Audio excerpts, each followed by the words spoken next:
오늘도 성령 충만을 사모하며 새벽을 깨우며 기도의 자리에 나오신 귀한 성도님들을 환영하고 축복합니다. 사랑과 은혜가 풍성하신 하나님 아버지, 오늘 하루도 새로운 날을 열어주시고 기도의 자리로 나오게 하심을 진심으로 감사드립니다. 우리의 믿음이 얼마나 연약하고 부족한지 잠시 잠깐 불타오르다가도 이내 꺼져버리는 믿음과 신앙의 모습이 너무나 부끄럽습니다. 하지만 우리에게 믿음을 선물로 주시고 하나님의 자녀로 믿음의 길을 달려가게 하시는 예수님이 우리와 함께 계시기에 다시 한번 힘을 내어 일어섭니다. 부족한 믿음을 강하게 하시옵소서. 다시 신앙의 열정을 회복하게 하시고 선을 행하되 낙심하지 말게 하시며 끝끝내 열매 맺게 하시는 하나님을 신뢰하며 달려가게 하옵소서. 담임 목사님과 사모님의 건강 지키시며 날마다 성령 충만의 은혜를 부어 주옵소서.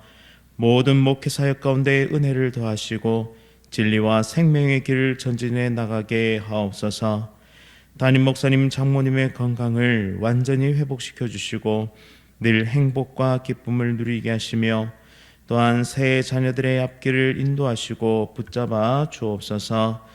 원로 목사님과 사모님의 건강 지키시며 날마다 평안과 기쁨이 넘치는 삶으로 인도하여 주옵소서. 자녀들의 삶을 지키시고 하늘의 풍성한 복을 내려 주옵소서. 앞서 섬기시는 귀한 장로님들과 권사님들을 붙잡아 주시고 귀한 집사님들과 온 성도들의 삶 가운데 하나님의 인도하심과 보호하심의 은혜가 넘치게 하옵소서. 특별히 구역장님들의 수고와 헌신을 기쁘게 받아 주시오며 날마다 영육 간의 강건함을 더하여 주옵소서. 이 나라와 민족을 불쌍히 여겨주시고 속히 회복되는 대한민국이 되게 하여 주옵소서. 자유와 평화를 지켜주시고 분열된 나라가 다시 하나가 될 수 있도록 인도하여 주옵소서. 사랑하는 청년들과 다음 세대를 위해 기도합니다. 하나님의 인도하심을 따라 믿음의 길을 걸어가게 하시고 인생의 시련 앞에서 무너지지 않는 용기와 담대함을 더하여 주셔서 주의 귀한 청년들로 또한 주의 귀한 다음 세대로 이 땅 구석구석 복음의 사자로 쓰임받을 수 있도록 은혜 베풀어 주옵소서. 군복무 중인 주의 자녀들과 해외와 타지에 나가 있는 주의 자녀들을 지키시고 보호하여 주옵소서. 세계 선교 사명 감당하시는 귀한 선교사님들의 삶을 지키시고 모든 사역의 풍성한 열매가 맺히게 하옵소서. 이 시간 천사 찬양대 찬양 기쁘게 받아 주시오며 모든 대원들의 건강과 가정과 사업터를 지켜 보호하여 주옵소서. 우리의 삶을 하나님께 온전히 맡기고 하나님의 뜻을 이루는 우리 모두가 될 수 있도록 하나님 인도하여 주옵소서. 예수 그리스도의 이름으로 간절히 기도드립니다. 아멘. 오늘 하나님께서 우리에게 주시는 말씀은 마태복음 14장 22절부터 36절까지의 말씀입니다. 신약성경 23면에 있습니다. 마태복음 14장 22절부터 36절까지의 말씀을 한 절씩 교독하실 때 살아계신 하나님의 음성 들으시기 바랍니다. 예수께서 즉시 제자들을 재촉하사 자기가 무리를 보내는 동안에 배를 타고 앞서 건너편으로 가게 하시고 무리를 보내신 후에 기도하러 따로 산에 올라가시니라.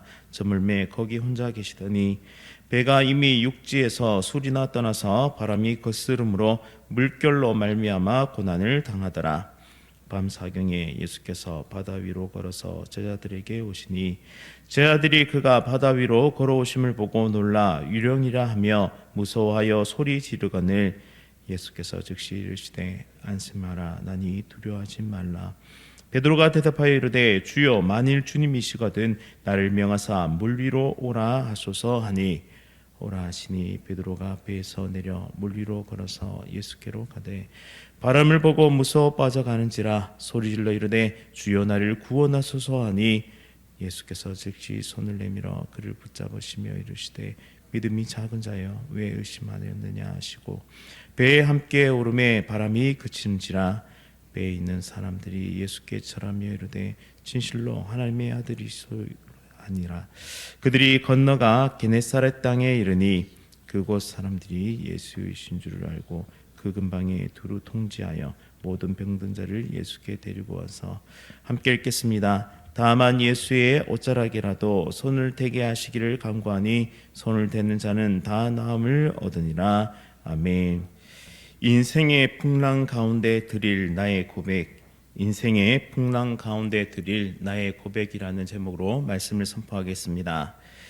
우리는 예수님의 인성과 신성을 균형 있게 이해해야 합니다. 예수님은 인성을 지니신 분이셨는데요, 예수님은 참된 사람이십니다. 그는 실제로 인간의 몸을 입고 태어나셨으며 인간의 경험을 온전히 겪으셨습니다. 육체적 경험, 예수님은 탄생하셨고 배고픔과 갈증을 느끼셨으며 피곤함을 느끼고 쉬셨습니다. 감정적 경험, 기쁨과 슬픔, 분노, 눈물 등 다양한 인간의 감정을 경험하셨습니다. 사회적 경험, 인간과 교제하시면서 우정과 사랑과 배신과 오해를 겪으셨고 연민과 동정을 느끼셨습니다. 이러한 인성으로 예수님은 우리를 가장 잘 이해하시고 공감하시는 분으로서 우리와 깊은 관계를 맺으실 수 있으셨습니다. 그런데 또 예수님께는 신성이 있으셨습니다. 예수님은 참된 하나님이신데요, 그는 신적인 본질을 가지고 있으면서 신적 권능과 권위를 우리에게 행사하셨습니다. 영원성과 창조성인데요, 성경은 예수님을 만물이 존재하기 전부터 존재한 영원한 말씀이자 창조자로 우리에게 소개하고 있습니다. 또 죄를 사하는 권세, 오직 하나님만 하실 수 있는 죄를 사하는 권세를 베풀어 주셨습니다. 기적과 권능, 자연을 다스리고 병든 자를 고치며 죽은 자를 살리는 권능을 우리에게 나타내셨습니다. 하나님과의 일치성, 예수님 자신이 하나님과 본질적으로 하나임을 선언하셨습니다. 이러한 신성으로 인해서 예수님은 우리의 구원자가 되실 수 있으며 그분의 희생은 전 인류를 위한 유일한 구원의 길이 되어 주셨습니다. 따라서 기독교 신앙의 핵심은 예수님께서 완전한 하나님이시면서 동시에 완전한 사람이시다라는 것을 받아들이는 데 있습니다. 이 두 본성이 혼합되거나 변형되지 않고 완전하게 한 분 예수님 안에서 조화를 이룬다고 우리는 믿음으로 수납합니다. 인성 덕분에 그분은 인간의 대리자로서 우리를 대신하여 순종과 희생을 드릴 수 있었고, 신성 덕분에 그 희생을 통해서 완전하고 무한한 가치로서 모든 인류의 죄를 용서하실 수 있게 된 것입니다. 따라서 예수님께서 이 땅에 계시는 동안 신성을 자발적으로 감추셨다라고 우리는 받아들일 수 있습니다. 이것을 자발적 비움이라고 하는데 케노시스라고 합니다. 예수님의 신성이 제거되거나 사라진 것이 아니라 그분 스스로 선택하신 겸손의 방식으로 드러나지 않게 하신 것입니다. 성경에는 예수님께서 인간으로서의 연약함을 지니셨음에도 불구하고 분명히 그 신성을 베푸는 장면이 기록되어 있습니다. 첫째는 무리를 걸으셨고요, 또 오병이의 기적을 보여주셨고, 또 죽은 자를 살리셨으며 죄를 사하는 권세를 베푸셨고, 또 부활과 승천이라는 놀라운 사건을 우리에게 보여주셨습니다. 이러한 장면들은 예수님께서 신성을 완전히 제한하시지 않으셨음을 분명히 보여주는 장면이고요. 따라서 우리는 예수님께서 신성을 가지시고 인성을 가지신 그 놀라우신 하나님이심을 고백하며 그분을 믿음으로 수납하는 것이 중요합니다. 그래서 신성과 인성의 균형적인 인식이 성경을 이해하는 데 매우 중요한데요, 오늘 본문이 왜 중요하냐면 바로 예수님의 신성을 드러내는 장면이기 때문입니다. 예수님은 오병이어의 기적을 앞서서 행하셨습니다. 그리고 무리들이 막 달려들어서 정치적인 왕으로 세우려고 했습니다. 이때 제자들을 재촉해서 먼저 보내시는데요, 여기서 재촉하사라는 이 표현은 강제성을 내포하고 있습니다. 제자들을 강제적으로 밀어내셨다라는 것이죠. 왜냐하면 제자들은 그 정치적인 열광에 휩싸여 있는 사람들로 인해서 자칫 잘못하면 예수님에 대한 바른 이해를 할 수 없게 될 것을 고려하셔서 바로 예수님의 보호하심을 따라 제자들을 즉시 물러내신 것입니다. 병행 본문인 요한복음 6장을 살펴보시면 예수님께서 이적으로 많은 이들을 먹이시자 사람들은 예수님을 억지로 붙들어서 왕으로 삼으려고 합니다. 그 열기는 너무너무 뜨거운데요. 그런데 제자들 중에서는 이러한 무리들의 생각에 동조하는 이들이 있었던 것 같습니다. 예수님을 왕으로 삼고자 하는 그런 무리들의 동조에서 그들도 정치적인 메시아로 예수님을 세우려고 했던 것이죠. 그런 그들의 생각을 예수님은 즉시 간파하십니다. 그래서 제자들을 즉시 재촉하셔서 예수님의 강한 의지로 제자들을 물려보내신 것이죠. 그런데 제자들은 예수님이 그들을 재촉하실 때 떠나지 않고 싶었습니다. 왜냐하면 인간적인 관점으로 봤을 때 예수님과 함께 지금 있으면 사람들의 갈채와 환호를 받을 수 있는 기회이기 때문입니다. 또 내가 모시는 예수님이, 내가 스승으로 삼고 있는 예수님이 드디어 인정을 받으시는구나 라고 생각하면서 이렇게 자신들의 만족감을 누리려고 했던 것이죠. 그런데 실상은 이게 얼마나 영적으로 위험한 것인지를 제자들은 깨닫지 못했습니다. 제자들은 예수님의 말씀에 순종했습니다. 왜냐하면 강권적으로 예수님께서 그들을 밀어내셨기 때문이죠. 그리고 그들은 배를 타고 떠났습니다. 그런데 중도에 바람과 물결로 인해서 큰 고난을 겪게 됩니다. 이는 신앙의 길에서도 예기치 못한 고난이 있음을 우리에게 시사하는 장면이죠. 예수님의 말씀에 순종한 대가가 탄탄대로가 아닐 수 있다라는 사실입니다. 오히려 시련과 역경이 기다리고 있을지 모르고, 그리고 이 모든 것이 하나님의 뜻 아래에 있으며 또한 이런 사건들이 우리를 성장시키고 우리를 온전한 길로 나아가게 하는 중요한 사건이 될 수 있다는 사실을 우리는 기억해야 합니다. 여기서 바람이 거스름으로라는 단어는 정면으로 부딪혀오는 장애물을 뜻하는데요.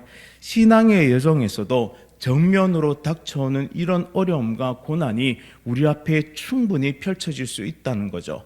그것도 우리가 무언가를 순종했을 때, 하나님의 말씀 앞에 순종해서 나아갔을 때 이런 일들이 우리의 삶 속에도 펼쳐질 수 있다라는 것입니다. 예수님께서 밤 사경에 바다 위를 걸어서 제자들에게 오십니다. 예수님의 강력한 신성이 드러나는 장면이죠. 이는 로마식 시간법으로 계산했을 때 새벽 3시부터 6시 사이에 해당되는 시간입니다. 제자들은 예수님이 새벽에 바다 위를 걸어오시는 모습을 보면서 너무나 놀라고 쏘쏘라칩니다. 그래서 예수님인 줄 모르고 유령이다 라고 무서워서 소리 지릅니다. 당시 유대인들은 부활을 믿으면서도 유령이나 떠돌아다니는 영혼의 존재를 믿기도 했습니다. 또한 바다에는 악령이 산다고 생각하고 있었기 때문에 배가 육지로부터 멀리 떨어져 있었고 멀리로 예수님이 걸어오셨고 또 그 새벽녘이었기 때문에 형체를 온전히 알아볼 수 없었기 때문에 그들은 도무지 이성적으로 설명할 수 없는 상황 앞에서 예수님을 유령이라 판단했던 것입니다. 이는 우리가 가장 힘든 순간에 예수님께서 우리에게 가까이 다가오신다는 사실을 시사하는데요. 그런데 우리는 무지해서 때때로 우리 바로 곁에 와 계신 예수님을 인지하지 못할 수 있다라는 것입니다. 우리가 지나친 두려움과 공포 속에 떨 때에 우리 곁에 찾아오신 주님, 우리 바로 곁에서 함께 하시는 주님, 우리의 인생을 이끌어 주시는 주님을 온전히 바라보지 못하는 연약한 인생임을 다시 한번 우리에게 확인시켜 주는 장면이라 할 수 있겠습니다. 예수님은 제자들에게 안심하라, 난이 두려워하지 말라라고 말씀하십니다. 여기서 난이는 에고에이미라고 하는데요. 이는 예수님의 신성을 나타내는 강력한 선언입니다. 예수님이 이 사건 앞서서 수많은 사람들에게 초자연적인 이적으로 먹여주셨고, 이제 바다 위를 걸어오시면서 자신의 정체 나니라고 말씀하시면서 분명하게 자신의 신적 존재를 계시하심으로써 자연마저도 완벽하게 통제하고 다스리시며 그것을 뛰어넘어서 역사하시는 전능하신 하나님이심을 우리에게 드러내고 계신 것입니다. 이때 베드로는 물 위로 걸어오시는 예수님을 보고 엄청난 놀라움을 가지게 되는데요. 그리하여 예수님께 주여, 만일 주님이시거든 나로 하여금 명하사 물 위로 오라 하소서라고 그렇게 고백합니다. 여기서 명하사는 권위 있는 명령을 요청하는 단어인데요. 예수님의 말씀에 의지하려는 신앙적인 모습을 보여준다 할 수 있겠습니다. 그런데 베드로는 멋지게 그렇게 고백했으나 바로 넘어집니다. 그 믿음을 유지하지 못했기 때문이죠. 처음에 물 위를 걸었지만 바람을 보고 무서워하여서 의심하여 빠져듭니다. 예수님은 베드로가 물에 빠질 때에 즉시 손을 내밀어서 그를 건져주십니다. 이는 예수님께서 신속하게 우리를 구원하시는 이심을, 우리를 환난 가운데서 건져내시는 이심을 보여줍니다. 믿음이 작은 자여 왜 의심하느냐라고 책망하시면서 우리의 믿음의 성장을 촉구하고 계신 주님, 우리의 믿음의 성장을 바라고 계신 주님이 드러나는 장면입니다. 여기서 의심하다라는 이 단어는 두 개의 길 사이에서 갈등하는 마음을 뜻하는데요. 신앙의 중심이 예수님만 바라보다가도, 그렇게 경고하다가도 그 시선이 우리 앞에 놓여 있는 풍랑을 바라볼 때, 우리 앞에 놓인 환경으로 옮겨질 때 우리도 동일한 모습, 동일한 문제를 경험할 수 있음을 오늘 이 말씀은 우리에게 가르쳐주고 있습니다. 위태로운 삶 속에서 든든하게 세워져 가던 모든 것들이 일시에 무너져서 바다에 빠져들어 휘청거리는 인생을 마주할 수 있다라는 것이죠. 이제 예수님과 베드로가 배에 오르자 즉시 그 바람이 그치는 장면이 나옵니다. 그치다는 순간적으로 평온해진다라는 의미를 가지고 있는데, 예수님의 신적 권능을 명백히 나타내고 있습니다. 즉시 그 모든 것이 잠잠해졌습니다. 우리의 삶에도 예수님이 함께 하시면, 예수님께서 우리와 함께 이 인생의 항해를 걸어가고 있는 그 배에 오르시면 즉시 그 모든 것이 잠잠해집니다. 궁극적으로는 우리의 마음속에 평안이 찾아오게 되는 것인데요. 상황과 환경이 바뀌지 않는다 할지라도 또한 그 상황과 환경에 두려워하는 우리의 모든 모습을 예수님이 즉시 평안하게, 잠잠하게 만들어 주십니다. 그러자 제자들은 이제 이렇게 고백합니다. 진실로 하나님의 아들이로소이다. 진실로 하나님의 아들이로소이다라고 그들은 고백합니다. 그리고 예수님께 절하며 경배하게 됩니다. 바로 이것이 우리 인생의 풍랑에서 드릴 나의 고백이 되어야 할 줄 믿습니다. 우리의 믿음은 지속적인 성장과 지속적인 나아짐의 그 모습을 가져야 하는데요. 왜냐하면 병행 본문인 마가복음 6장 51절 52절 읽어보시면 제자들이 지금 이 기적을 체험하고도 온전히 깨닫지 못했음을 우리에게 보여주고 있기 때문입니다. 놀라운 이적을 지금 체험했는데, 그리고 진실로 하나님의 아들이로소이다라고 정확하게 고백은 했지만 그들은 여전히 미숙하고 연약한 존재임을 성경은 말씀하고 있다라는 것이죠. 이것을 통해 우리는 무엇을 발견할 수 있느냐? 신앙의 여정이 단번에 완성되지 않는다라는 겁니다. 지속적인 성장이 필요하다라는 것이죠. 신앙의 여정은 끊임없는 성숙과 성장으로 이끌어주고 우리를 그렇게 이끌어가기를 요구하신다라는 사실입니다. 그리고 이 모든 것이 무엇으로 인해 완성됐느냐? 바로 하나님의 은혜로 완성된다라는 것이죠. 따라서 우리의 삶에도 믿음이 적어 의심하고 실패할 때가 많은 것을 이상히 여기지 마십시오. 인생은 이처럼 연약하고 부족한 존재입니다. 하지만 그렇다고 넉넉히 있을 수는 없습니다. 우리는 약하기에 부족하기에 끊임없이 믿음의 주요 우리를 온전케 하시는 이신 예수님을 바라봐야 합니다. 여기는 적극적인 의지가 믿음이 또한 그런 행동이 순종이 있어야 한다라는 것이죠.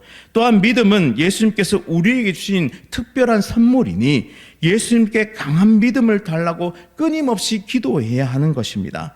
특별히 믿음은 들음에서 나고 또한 들음은 그리스도의 말씀으로 말미암느니라는 이 로마서의 말씀을 따라서 우리는 더욱 말씀의 자리로 나아가야 한다라는 것입니다. 사랑하는 성도님 여러분, 우리는 흔들릴 수 있습니다. 그렇게 예수님이 필요합니다.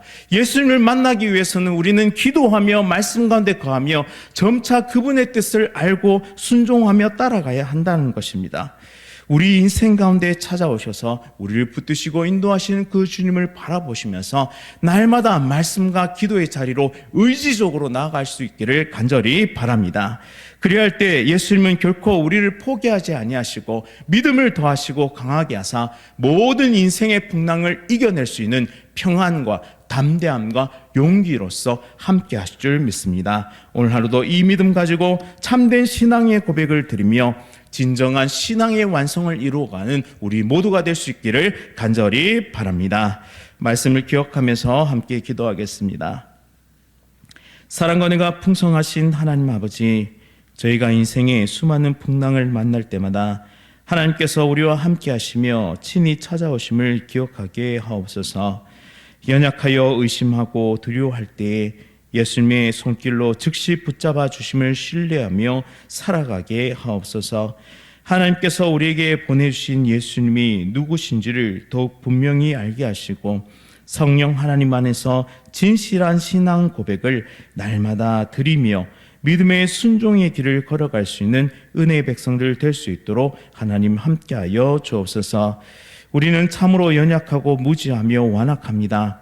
하지만 날마다 죄를 회개하며 우리 안에 거하고 도사리는 모든 악을 하나님 제거해 나가게 하시고 모든 상황 속에서 부족하고 연약한 믿음을 고백하며 날마다 채우시는 하나님의 능력과 힘과 용기로 강한 믿음의 소유자로 자라갈 수 있도록 인도하여 주옵소서. 그리하여 끝끝내 은혜로서 완성될 우리의 모습을 기억하며 날마다 예수 그리스도를 나의 주님으로 고백하며 순종의 길을 걸어가는 믿음의 백성들 다 될 수 있도록 인도하여 주옵소서. 예수 그리스도의 이름으로 간절히 기도드립니다. 아멘. 하늘에 계신 우리 아버지여, 이름이 거룩히 여김을 받으시오며 나라가 임하시오며 뜻이 하늘에서 이루어진 것 같이 땅에서도 이루어지이다. 오늘 우리에게 일용할 양식을 주시옵고 우리가 우리에게 죄 지은 자를 사하여 준 것 같이 우리 죄를 사하여 주시옵고 우리를 시험에 들게 하지 마시옵고 다만 악에서 구하시옵소서. 나라와 권세와 영광이 아버지께 영원히 있사옵나이다. 아멘. 오늘은 마수원교회 황홍규 목사님 위해 함께 기도하겠습니다. 전도의 생명을 걸게 하소서. 지역민들의 농산물 판매하는 일에 교회가 잘 협력하여 복음의 문이 열리게 하소서. 모든 성도들이 예배를 생명같이 귀하게 여기게 하소서. 전도 사역이 풍성한 열매 맺도록 지역사회와의 협력으로 복음의 문이 열리도록 모든 성도들의 예배하는 삶을 위해서 마수원교회 황홍규 목사님을 위해 함께 기도하겠습니다. 또한 이어서 암과 여러 가지 질병으로 치료 중이신 성도들의 회복을 위해 함께 기도하겠습니다. 오늘 하루도 성령 충만으로 승리하십시오.